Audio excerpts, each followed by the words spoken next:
Every day feels like we are drowning in a different kind of noise. Political polarization is tearing at the seams. Anxiety is rapidly spiking into mass panic, and an entire generation of young men facing profound economic precarity are literally gambling their savings on geopolitical catastrophes and nuclear risks. Our default response to all this chaos is almost always the same: try harder. We are told to cultivate personal responsibility, to put our phones down and log off, to resist the strong urge to panic, and to make smarter, more disciplined individual investments. But asking you to just tune out the noise ignores the reality of the machinery we are up against. The conditions required for inner quiet have been deliberately engineered away by modern platforms. Telling someone to simply resist the panic algorithm is the least structural advice imaginable. We keep treating our crises as a failure of individual psychology.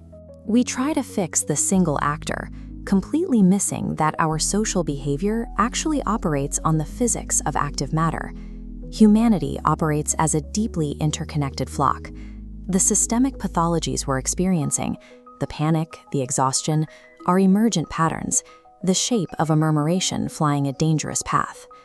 To understand how a flock works, physicists and biologists study a subfield called active matter. In the 1980s, computer scientist Craig Reynolds developed the Boyd's algorithm to prove exactly how complex animal swarms generate themselves without a central leader. He found a murmuration requires only 3 local rules: avoid crowding neighbors, stay with the group, and face where neighbors face. Multiply those instructions across thousands of actors, and a macroscopic organism emerges. It moves as if choreographed, yet no single bird has a blueprint. Human behavior functions on this exact same emergent mechanism. Consider money. Currency is a shared hallucination. It only carries power because we believe in each other's belief. Every person in an economy acts on local rules. You accept this token, refuse that one, and trust a specific signature. From those countless individual interactions, a massive global financial system emerges that no one actually planned. Our entire civilization is held aloft by these mutual signals.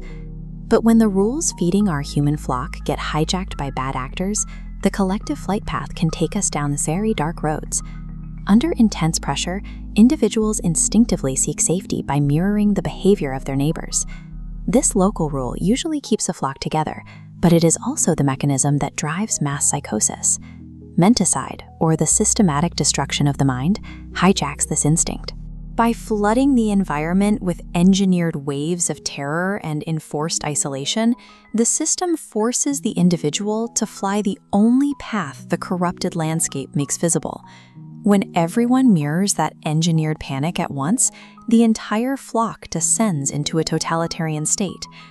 Today, we see a more clinical version of this capture in modern finance.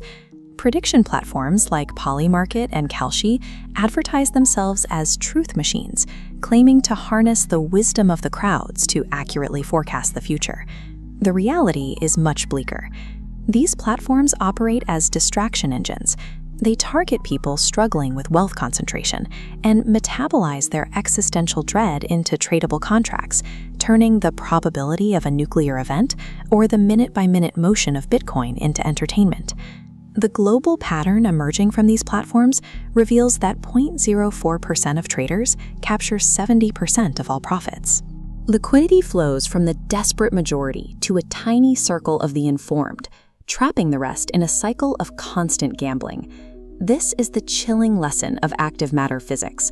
The starling in the murmuration cannot see the murmuration, and the user betting their rent money cannot see the extractive machine they are flying inside. Because we lack the vantage point to see the whole system from within, we have to stop demanding impossible inner virtue from the individual. We cannot ask a starling to become a non-starling through sheer willpower.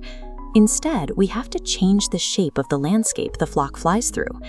The first step is abandoning closed corporate platforms that own the rules and extract rent from every interaction. We need to shift toward open protocols, where the rules of the network are decentralized and actually shared by the public. We can also deliberately design civic friction into our digital spaces. By adding cooling-off windows on outrage content and rate-limiting amplification, we effectively place speed bumps in an algorithmic cascade. Slowing down the reaction time physically alters the shape of a mass panic. We also need to legally protect sacred non-markets. We have to insist that certain domains, like democratic elections, intimate relationships, and existential risk, remain outside the gambling ecosystem. Slapping a price tag on these goods doesn't aggregate wisdom, it actively disfigures them.